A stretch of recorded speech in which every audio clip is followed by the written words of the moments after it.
Hello there everyone, I'm uxwbill, and today I present for your consideration the latest in a long line of wholesome videos uploaded to YouTube. That's right, I'm going to show you how to make bombs. Hello everyone, Beef Queen here, Bill's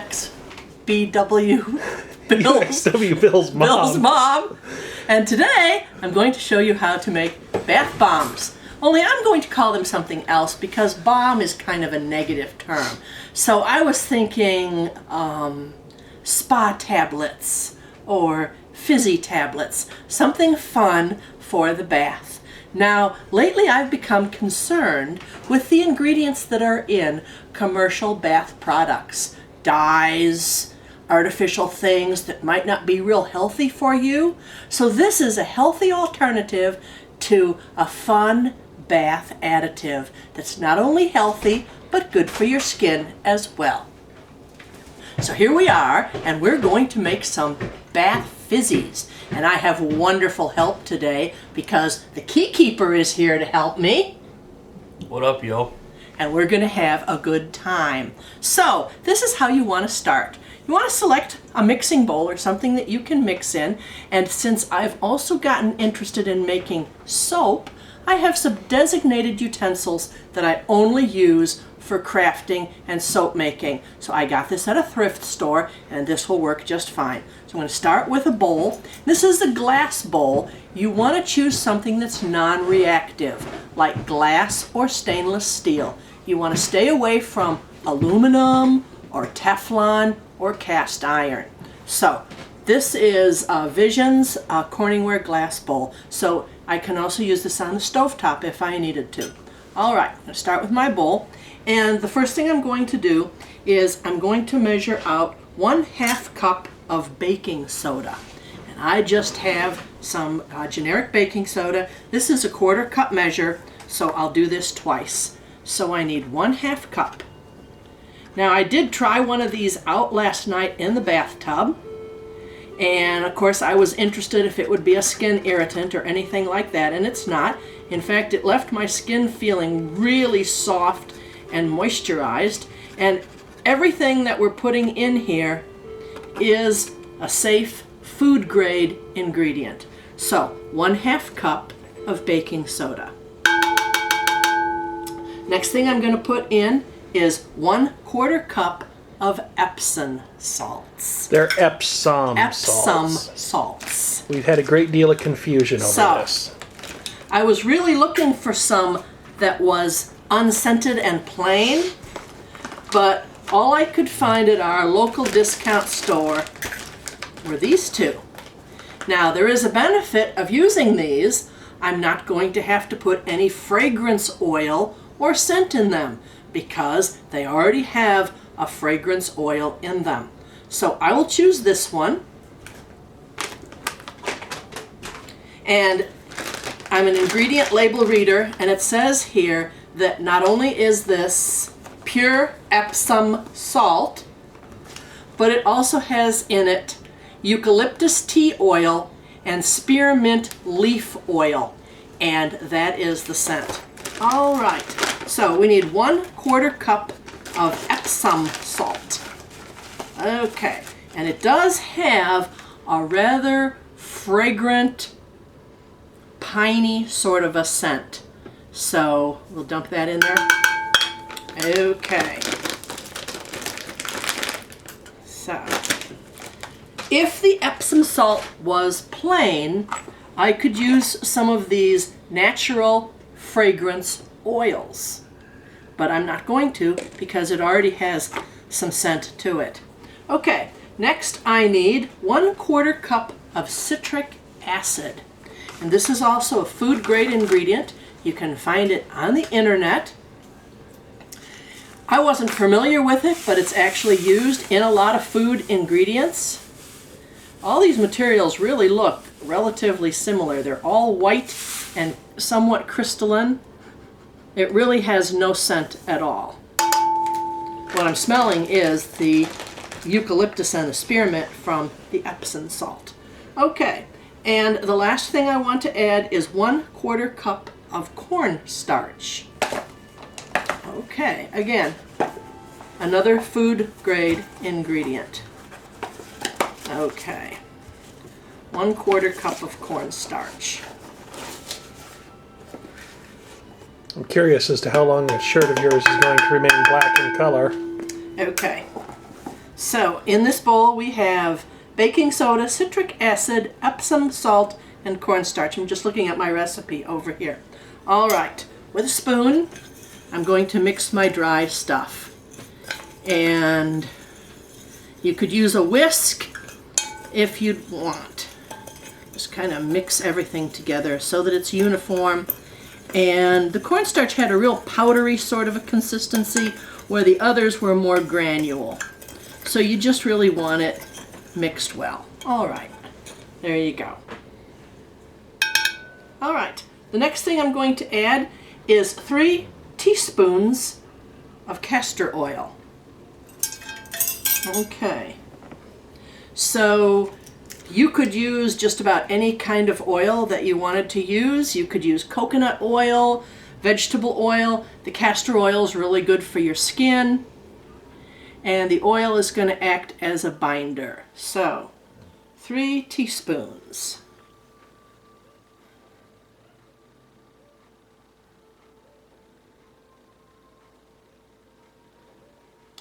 I thought I'd try a recipe with coconut oil, but this is handy. This is what I happen to have, and this is from a company that makes soap ingredients. So castor oil gives the botanical name. Okay, there we go.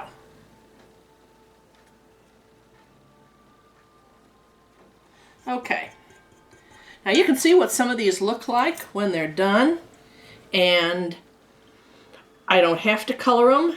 In fact, maybe I'll make a white batch. But I did color some of them light green and light pink just to make it a little bit more fun. Okay. And let's see. I need a tablespoon of water. 1 tablespoon of water. And that's going to want to start to fizz and bubble. So I'm very quickly going to stir this around. And I want to make sure that the oil and the moisture is distributed well, because I want to be able to squeeze it and pack it like that. Okay, so I want it to have a nice uniform moisture consistency. All right. And you can smell it. What does it smell like? Oh, it's extremely fragrant. It's very pungent. It smells very spearminty. I was really looking forward to trying some fragrance oils, but like I said, this already has the eucalyptus and the spearmint in it, so I guess I can save a little money by not having to add something extra. Now, the coloring was food grade food coloring. It did not stain the tub. It did not stain me because I put such a small amount in.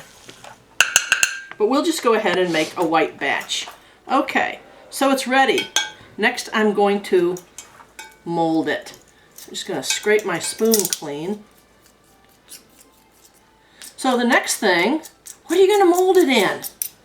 Well, I had thought of using 2-part plastic Easter eggs and getting an egg-shaped bomb. But then I started looking through some old molds for jello that had been my grandmother's. And this heart-shaped mold it's probably from the 1920s. It's a jello mold, an individual jello mold, and it worked out real well. It makes these nice hearts. And then I also had this very old, I never used it for baking. I suppose you could call it a muffin tin of some sort. Most of the plating is worn off of it, but I liked the shape, and it made a really nice shape as well. So, let me show you how this works. This almost has the consistency of wet sand. It's quite packable. All right. So, going to pack it in here real tight. I didn't fill it completely full. And I will tell you, last night when I tossed one in the bathtub, it was amazing. It bubbled, it smelled really good. So I packed it in. I suppose you could say about half full.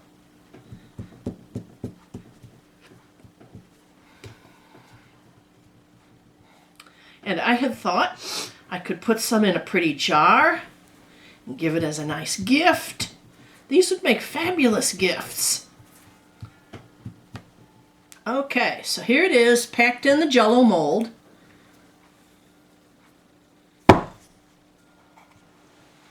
There you go. Ready to go. And although it's kind of soft when it first comes out of the mold, after it sits out overnight, they're really rather hard. All right, should I try one of these next? Yes, you should. I thought these were really cool. They almost look like a little tart. I'm not really sure what you would bake in one of these. So it was just a matter of being resourceful, looking for interesting shaped things that I could indeed press in. Press it in pretty hard. Fun to make, easy, food safe, no harsh chemicals. Okay.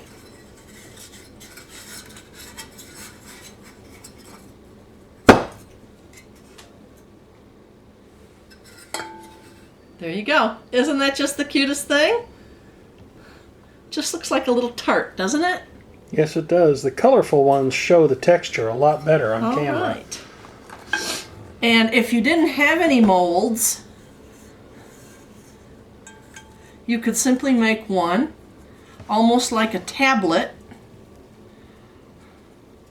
by just pressing it in your measuring cup. Didn't take long to do. Very fun.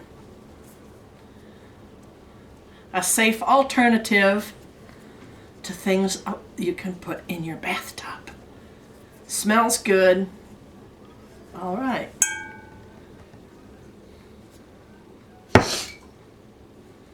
There you go. Bath tablet.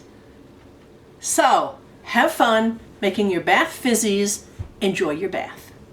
Now, some of you in the viewing audience are probably wondering just what kind of a show these bath fizzies or bath bombs put off when they meet up with bath water for the first time. And I thought that I would take the opportunity to show you. Now, unfortunately, I'll only be able to get footage from above the surface of the water. I had really wanted to find my underwater safe camera, but after much looking around, I've been unable to come up with it. So maybe we'll revisit that at a later point in time, somewhere in the future. Meanwhile, let's go ahead and see what this crazy thing does when I drop it in there.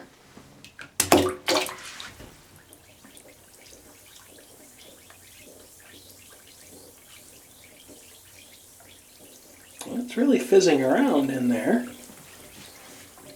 I did think that maybe it would do just a little bit more than that. I don't know how long it'll take for it to dissolve, but I expect that at the rate it is outgassing itself into the surrounding water, that it probably won't take too long. Not sure if the word sublimation would refer to this particular chemical process or not, because I'm not a chemist. I'm merely a cross between a brain surgeon and a rocket scientist.